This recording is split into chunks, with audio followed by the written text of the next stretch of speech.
Sport Express avec Samsé. Samsé, le spécialiste des matériaux de construction.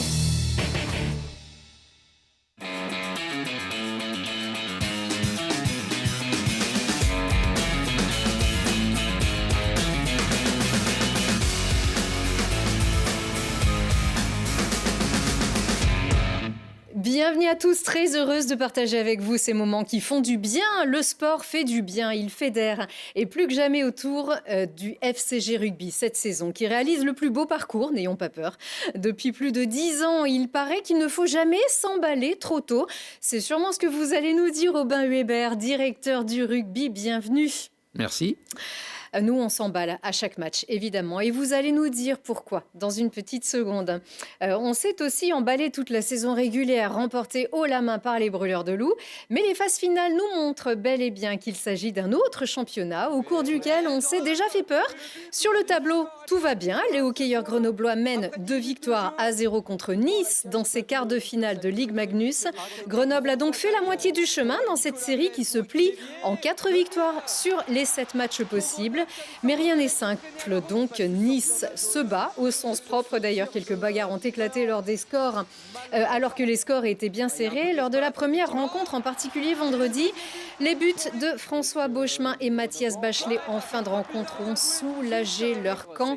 Et donc les Brûleurs se sont imposés 3-1. Le lendemain, samedi, idem, mauvaise entame des Brûleurs. Nice menait 2-0 jusqu'à ce que Christophe Boivin marque enfin après 15 minutes de jeu. Grenoble a pu se libérer ensuite pour porter la marque à 5-2 et c'est même la seule équipe à 2 victoires dans ces playoffs. Toutes les autres sont à 1 partout et notamment Angers contre Chamonix.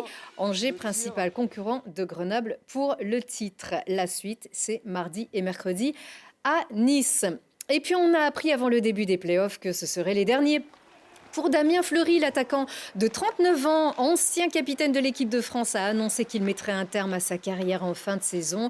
Originaire de Caen, il était champion de France avec Grenoble en 2007 avant de poursuivre à l'étranger, puis de revenir en 2018 et de remporter 2 autres Coupes Magnus en 2019 et 2022. Elle en totalise un petit peu plus des titres de championne de France. 41. Qui peut s'enorgueillir de 41 titres de championne de France, si ce n'est notre porte-drapeau des JO de Paris, Mélina Robert-Michon. Elle a remporté son 41e titre, on a du mal à le dire. C'est un titre national chez les seniors. Ce week-end à Lyon et de surcroît avec un lancer à 60 mètres 18. La Disco Ball réalise la 2e performance mondiale de la saison. C'est un total des titres chez les seniors hiver et été qu'elle a remporté Mélina Robert-Michon. Ça fait 41 titres chez les seniors, c'est incroyable. Thibaut Collet, lui, avait été moins chanceux, moins en forme aussi au JO de Paris. Mais il se refait la cerise avec la manière. Et on est loin de nos surprises avec le perchiste grenoblois. Une semaine après avoir remporté un 5e titre de champion de France senior, il a franchi une barre à 5,91 m dès son premier essai ce week-end au All-Star Perche de Clermont. Et il a même failli passer les 6,02 m. Il a échoué de très peu lors de son 3e essai. Regardez-le, c'est pas passé loin, hein, Aubin ? Et ouais, ça se joue à très peu de choses, décidément. Voilà, mais Thibaut, heureusement, a terminé ce concours tout heureux de pouvoir applaudir le nouveau record du monde de son ami Armand Duplantis, le Suédois, qui a encore amélioré son record. Cette fois, la barre est passée à 6,27 m. Et puis tout baigne pour les basketteuses iséroises. Les Voironnaises du PVBC ont tremblé jusqu'au bout, mais elles se sont imposées en prolongation face à Nice Cavigal 71-64. Elles sont toujours sur le podium et elles sont 3e des phases régulières de Ligue 2 féminine. Voilà, au terme de ce très beau match au gymnase Henri Chotard, le BCTM de la Tronche-Mélan s'est imposé à l'extérieur, 77-68 au Havre. Elles sont juste derrière les Voironnaises, 4e au classement. Et puis on ne sait plus par quel chiffre commencer, surtout que les images sont bien plus belles à regarder que les calculatrices de la vitesse, de la beauté, du geste, des célébrations, des sourires et des embrassades. C'est sûrement ce qu'il y a de plus beau à voir et à commenter. Vendredi soir, les Grenoblois du FCG sont allés remporter leur 17e victoire sur 22 matchs. Et pour la 9e fois, les joueurs ont pris le bonus offensif. 4e bonus offensif d'affilée. À domicile, c'était contre Béziers et ça s'est terminé sur le score de 45-14 avec 7 nouveaux essais au compteur. Mais un match complet d'abord, Aubin ? Oui, bien sûr, complet. Je pense que l'équipe est toujours sur la même lancée que depuis le début de saison. Elle arrive à trouver de la régularité dans la performance et c'est ça qui est important. Et c'est vrai que prendre des bonus offensifs à domicile, c'est toujours très intéressant. Ça fait gagner des points un peu plus. Et ça fait sauter joie le public qui était en nombre aussi. Et ça fait du bien de voir le public alors qu'il fait froid encore au Stade des Alpes. Ce que vous voyez, c'est toujours la bouteille vide plutôt que la bouteille pleine. Du côté des bouteilles vides, des blessés encore sur ce match-là ? Oui, malheureusement, on a encore des blessés. Pio Moiroa qui a le genou, petite grosse entorse du genou. Après, Romain Fusier aussi, Berruyer la cheville. Donc ouais, les cartons jaunes, cartons rouges. Rien de trop inquiétant c'est encore ? au minimum 3 semaines, 4 semaines d'arrêt. Donc heureusement qu'on a, là on va à Soyaux-Angoulême, mais après derrière on a 15 jours de repos sans match. Ça va permettre un petit peu de se régénérer, de soigner un petit peu tous les bobos. Bon, sur Béziers, qu'est-ce qui allait pas non plus ? Des cartons jaunes ? Oui, voilà, tout simplement, c'est surtout ça. Depuis quelque temps, on est quand même assez indiscipliné. Il faut qu'on arrive à rentrer dans les 10 fautes par match, c'est convenable. Là, on est à 14, 15, 16, donc c'est un peu trop. Et en fait, c'est sur des matchs réguliers comme ça, c'est pas un souci. C'est surtout sur le match de phase finale. Il ne faut pas s'habituer à faire trop de fautes et être indiscipliné. Parce qu'on prend des cartons à faute répétée, ce qui est arrivé à Bastien Souris. Pour faute répétée, c'est un carton jaune. Et lui, là, c'est son 3e depuis le début de saison. Donc c'est un match de suspension pour Soyaux-Angoulême, il ne sera pas là. Et donc voilà, c'est tout ça. Après, c'est les cartons rouges, c'est de l'indiscipline un petit peu sur du plaquage, tête-à-tête. On sait que les arbitres sont très vigilants dans ça. Pour la sécurité des joueurs, c'est légitime. Donc voilà, il y a une discipline un petit peu à avoir et à remettre un peu au goût du jour. Ce qui veut dire que cette indiscipline, malgré tout, vous parvenez à vous imposer et très largement et avec la manière. C'est plus dans le but de la préparation des derniers matchs de la saison que ça peut faire la différence et c'est maintenant que ça se prépare, c'est ça que vous voulez dire ? Bien sûr, complètement. L'état d'esprit, on avait eu une alerte lors de la défaite à Biarritz en début de championnat où on avait fait 18 fautes, pénalisé 18 fois, un carton rouge, il me semble, et deux cartons jaunes. Et donc, c'était pas possible. On avait fait venir un arbitre pour travailler pendant toute la journée. Et derrière ça, on avait été plutôt régulier. On a été à moins de 10 fautes à chaque fois pendant 5-6 matchs.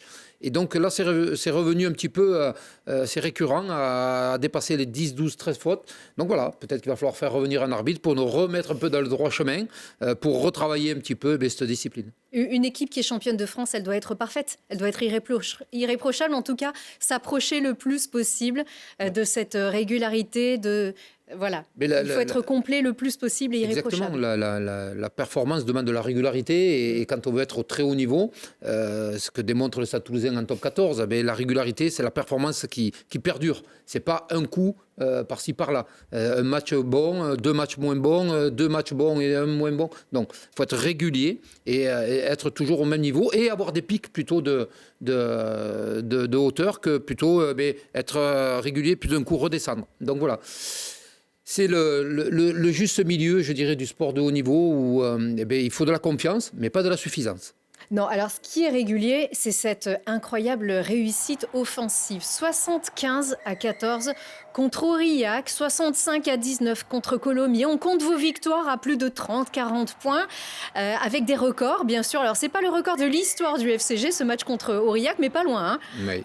Je crois même que c'est le deuxième, le deuxième score le plus élevé depuis l'histoire de ce club. Comment est-ce qu'on explique ce tel festival offensif, ces bonus offensifs, le 9e bonus offensif de la saison? Déjà, c'est le bon travail de tout le staff technique qui bosse bien. Et après, je dirais l'envie des joueurs aussi de se faire plaisir, de prendre du plaisir lors d'un match, à se faire des passes, à marquer des essais. Après, on sait très bien que l'essai, c'est le Graal. Transformer, c'est encore plus. Mais ça amène des victoires, des bonus. Sur des saisons régulières, c'est parfait. Après, on sait très bien que sur un match de phase finale, un point de plus que l'adversaire se fie au bonheur. Oui, mais on sait aussi que chacun tient son rôle. Il y a Exactement. des plus finisseurs, il y a des plus passeurs. Chacun est intelligent et ne la joue pas perso. C'est ça qui marche cette année. Ça c'est notre sport qui veut ça. Le rugby est un sport collectif. On peut pas garder le ballon tout seul parce que la règle fait qu'on plaque celui qui a le ballon. Donc si vous avez le ballon et que vous voulez le garder que pour vous, l'adversaire va vous plaquer et après il faudra faire des passes. Mais faire des passes avant que l'adversaire vienne sur vous, c'est plus simple que quand il est sur vous. Donc, mais en tout cas, c'est les principes du rugby. C'est un jeu et un sport collectif de combat. Qui part de devant.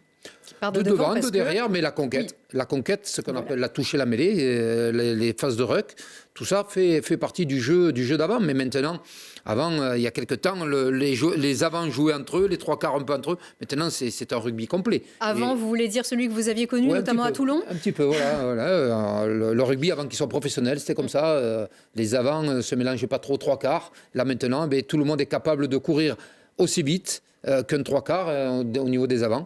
Par contre, il y a des postes spécifiques comme la mêlée, la touche et la mêlée, où là, il faut être costaud dans tous les domaines.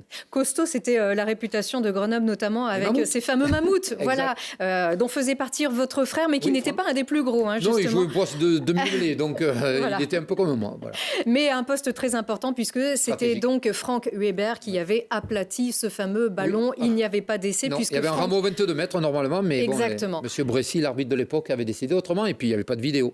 Non, c'est ça, sauf que, vous voyez, on n'oublie jamais. En fait, à Grenoble, c'est un club qui a de la mémoire, qui est champion de France en 54, qui aurait pu l'être aussi en 93, s'il n'y avait pas eu aussi ces soucis d'arbitrage, et puis tous les autres faits de match. Mais Grenoble n'oublie pas, c'est ce que vous aviez découvert aussi lorsque vous avez pris ce poste ici de directeur du rugby, il y a quelques années maintenant, ici à Grenoble. Oui, quand le président Patrick Goffi est venu me chercher du côté de Toulon, il y a 1 an et demi maintenant. Oui. Mais oui, tout simplement, on a remis un peu l'église au centre du village. Les valeurs force et fierté de ce club, parce que le FCG, il faut le rappeler, le vrai nom c'est The Club. Donc voilà, et c'était en tout cas pour moi une grande fierté de venir dans un club comme celui-là, tout simplement parce que ça a des valeurs. Il a des valeurs, il a de la mémoire, comme vous le dites, et surtout, c'est au pied des montagnes, au pied des Alpes. Donc, pour aller gravir cette montagne, il faut être courageux, il faut avoir de la ténacité et être fort. Donc voilà, et c'est les valeurs que j'aime bien. Le rugby de la montagne du Sud-Est, c'est ça vraiment qu'on valorise. Il paraît d'ailleurs que ça sent la raclette, c'est ce qu'on a entendu sur le match de Canal aussi. Il paraît. Voilà, avec ces petites boutades. Voilà, après tout, c'est ce qu'il faut, c'est ce qu'il faut affirmer son identité exactement, avec ce charme. Vous l'avez dit, c'est tout un groupe qui se mobilise déjà depuis quelques années, depuis le début de la saison aussi. Et déjà la saison dernière, on dit qu'on a de la mémoire. Avec la mémoire courte, il a fallu une sacrée force de caractère l'an dernier pour remonter la pente après s'être vu retirer 12 points d'abord. Le club en avait récupéré 4, mais ça n'avait pas été couronné de succès. Le groupe a changé, beaucoup changé. Comment est-ce que vous aviez réagi pour cette fois retrouver cette fameuse régularité, cet aspect complet dont on parlait ? Alors, déjà, dans un premier temps, il faut savoir que l'entité du club est prioritaire. C'est-à-dire que l'entité du club, le FCG, est prioritaire au-dessus des hommes. C'est-à-dire que les hommes, que ce soit président, entraîneur, joueurs, on est de passage. Donc on est sous contrat, on se doit d'honorer et de porter fièrement et haut les couleurs du FCG Grenoble et le maillot. Qui qu'on soit. Qui que ce soit. Et donc partant de là, une fois que vous avez fait le job, c'est à d'autres à le faire. Et ça, il faut pas en être perturbé ou quoi que ce soit. Donc on a pris une décision avec le président et le staff, et bien, tout simplement de changer 15 à 20 joueurs pour renouveler un petit peu la façon d'être, l'état d'esprit. La plupart, et ça faisait quelques temps qu'ils étaient là, et par moments, certains pensaient que c'était eux qui détenaient la vérité. Et ça, c'est pas possible. On parle notamment du capitaine de l'an dernier. Je parlerai de personne. Entre autres, mais c'est ce que... Chacun se reconnaîtra, mais tout simplement, aujourd'hui, nous, on veut que ce soit une équipe, un groupe qui existe. Donc voilà, et c'est pour ça qu'on a nommé 5 capitaines au niveau de l'équipe, et on sent des garçons très épanouis et qui ont vraiment une envie d'exister, de persister dans ce qu'ils ont fait par le passé. Donc c'est très important. Et puis nous, dans le recrutement, on rencontre les joueurs pour voir aussi la qualité du joueur, mais l'état d'esprit du joueur. Nous, avec le président, on fait très attention à la qualité humaine du joueur. Si c'est un joueur perturbateur ou quoi que ce soit, on préférera ne pas le prendre, on le laissera là où il est. Et même s'il est excellent. Oui, parce qu'à un moment donné, être excellent, c'est bien.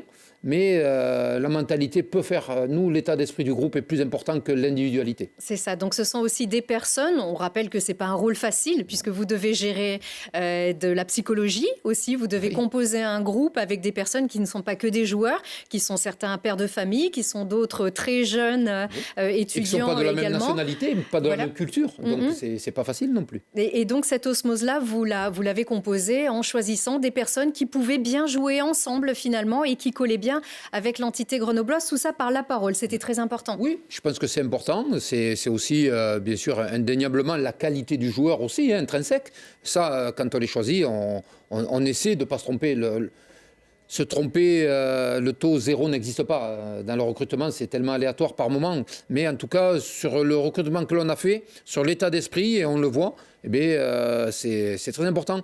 Et je pense que là aussi, les 5 leaders et capitaines qui ont été nommés, que ce soit Leno, Pierce, Farnou, Fusier, Berruyer, ce sont des gens, et la plupart sont issus de la formation grenobloise, ont un état d'esprit. Et ils arrivent à le transférer, je dirais, et à le procurer aux autres. Et ça, c'est important. Ils sont les garants un petit peu de tout ça. En fait, ce qu'on a voulu, c'est pas que ce soit un seul homme qui ait cette responsabilité. C'est 5 joueurs et ils se la répartissent. Et pendant les matchs, le capitaine qui est nommé a toute l'écoute de tous ses partenaires.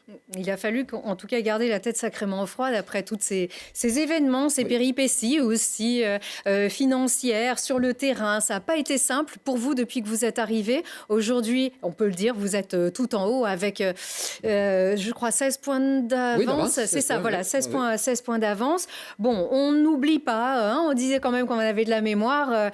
Vous étiez aussi très haut perché là-haut l'année dernière au moment de cette finale à Toulouse. On sait que Toulouse a du mal à réussir aux Grenoblois, décidément, qui ont perdu pour la 3e fois cette finale. Il peut y avoir des non-matchs. C'est ça que vous dites, en fait. Dans ce championnat où le premier des phases régulières n'est pas champion, tout se joue parfois sur un match. Ça peut être les demi, ça peut être la finale. Ouais, alors c'est le charme de notre championnat, mais il est cruel.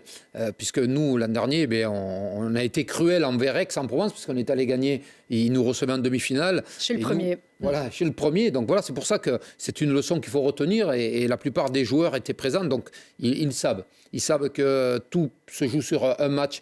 Vous finissez dans les 2 premiers, c'est bien. Vous faites les demi-finales à domicile. Il faut le gagner, ce match. Et après, derrière, vous avez une finale à gagner. Donc c'est 10 matchs. Il nous reste 10 matchs si on va en finale. Et 11 s'il y a le match d'accès. Donc voilà, on se programme sur 10, on espère.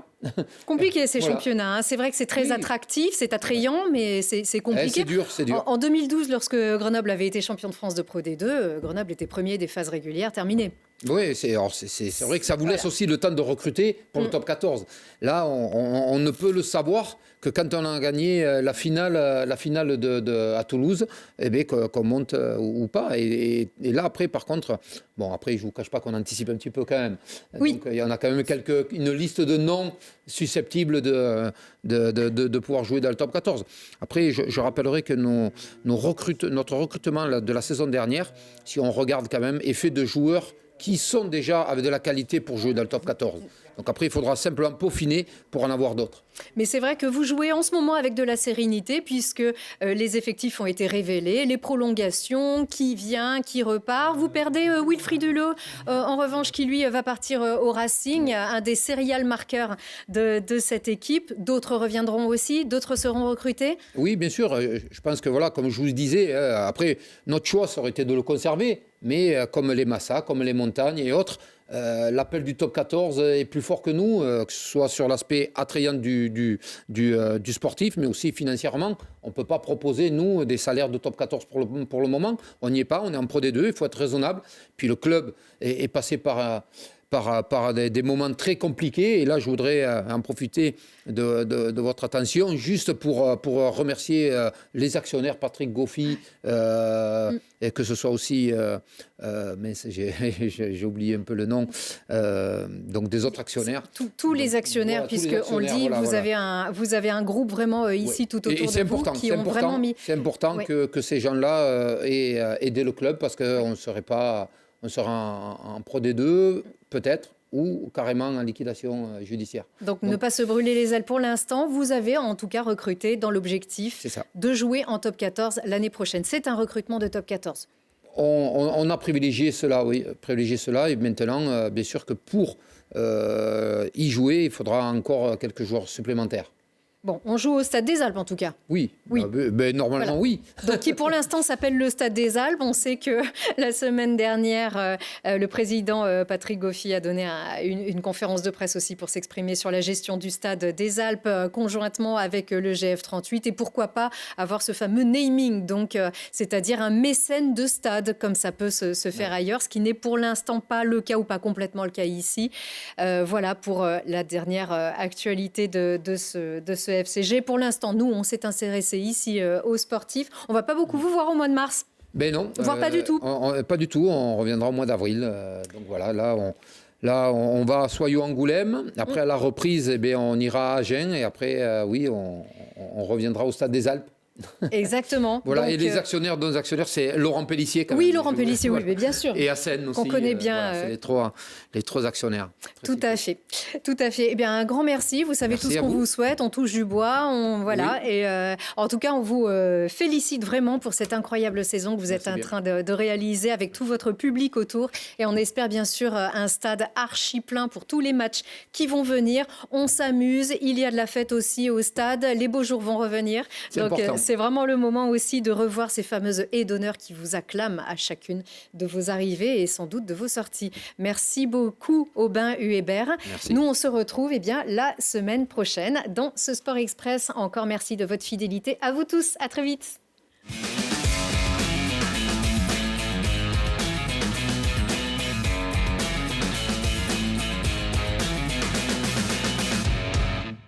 Sport Express avec Samsé. Samsé, le spécialiste des matériaux de construction.